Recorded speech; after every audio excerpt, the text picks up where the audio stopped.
Assalamualaikum warahmatullahi wabarakatuh. Waalaikumsalam Waalaikumsalam warahmatullahi warahmatullahi wabarakatuh. wabarakatuh.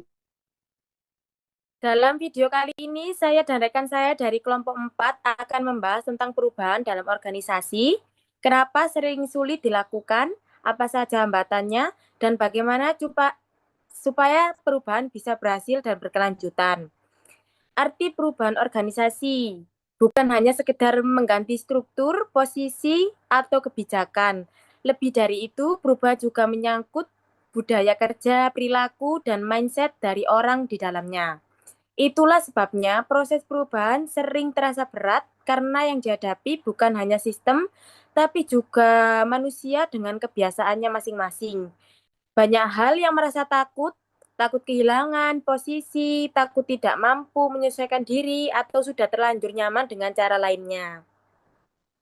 Ada beberapa poin dari perubahan dalam organisasi. Silakan Mbak Mimi. Baik, untuk pentingnya yang pertama yaitu hambatan muncul karena takut kehilangan posisi, kebiasaan lama, kurang komunikasi, dan budaya yang kaku. Yang kedua, faktor luar seperti teknologi dan pasar juga menuntut organisasi untuk beradaptasi. Yang ketiga, keberhasilan perubahan ditentukan oleh beberapa hal. Yang pertama, itu kebijakan jelas dan komunikatif. Yang kedua, keterlibatan semua pihak. Yang ketiga, komunikasi terbuka. Dan yang keempat, adanya hasil nyata awal. Selanjutnya akan ada sesi tanya jawab dari rekan saya. Silakan. Untuk sesi tanya jawab, yang pertama yaitu kenapa organisasi sulit berubah.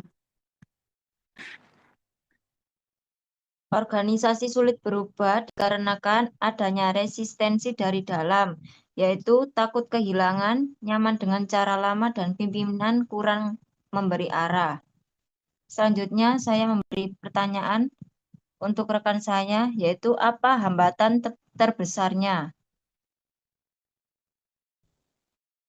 Baik, saya hambatannya pertama, budaya kaku, komunikasi buruk, serta kurang dan hasil awal yang nyata.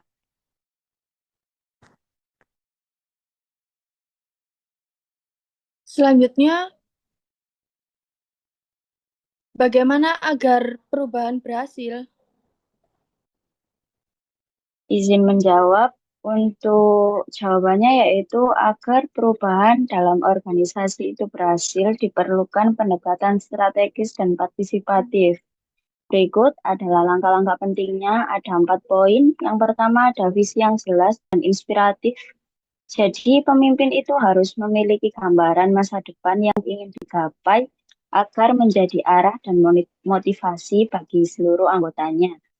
Yang kedua, ada keterlibatan semua pihak, baik itu karyawan, mahasiswa, ataupun anggota organisasi sejak awal agar menciptakan rasa yang memiliki.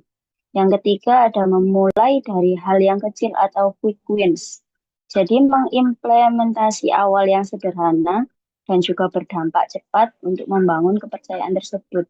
Dan yang terakhir, ada evaluasi dan penyesuaian rutin, melakukan mentoring secara berkala, mengumpulkan umpan balik, dan menyesuaikan strategi bila diperlukan. Selanjutnya saya akan memberikan pertanyaan, yaitu apakah perubahan cukup sekali saja? Baik, izin menjawab. Tidak, perubahan tidak cukup dilakukan sekali saja dalam dunia yang terus berkembang. Organisasi harus terus beradaptasi dan lingkungan perubahan secara berkelanjutan agar tetap relevan dan mampu bersaing. Baik, terima kasih. Saya akan menanyakan kembali bagaimana cara menerapkannya di organisasi kampus. Baik, izin menjawab. Dengan menerapkan organisasi kampus itu dengan menentukan alasan perubahan, dengan mengajak diskusi anggota, buat langkah kecil nyata, serta komunikasikan rencana dan evaluasi hasilnya. Jadi kesimpulannya, keberhasilan perubahan dalam organisasi ditentukan oleh kepemimpinan yang kuat, komunikasi yang jelas, partisipasi dari semua pihak, serta konsistensi dalam pelaksanaannya.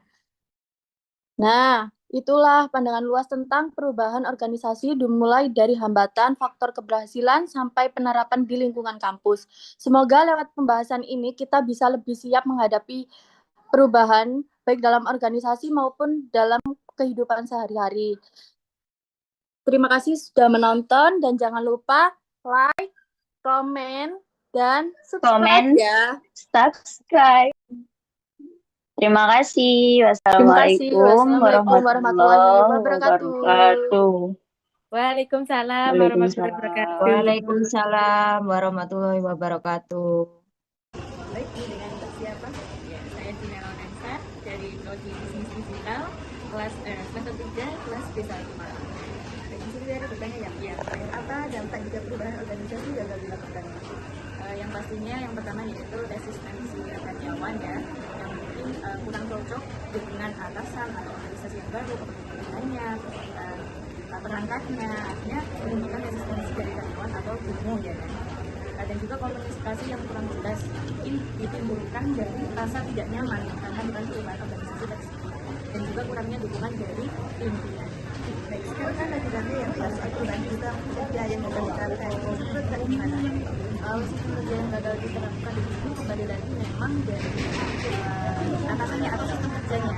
Kadang kan memang contohnya itu kita diberikan tugas atau tugas kita, ternyata pekerjaan atau jobdesk yang diberikan kepada kita itu malah dari jobdesk kita, jadi bisa novel-novel. Nah itu kan menimbulkan ya mungkin itu protes atau juga resistensi dari karyawan.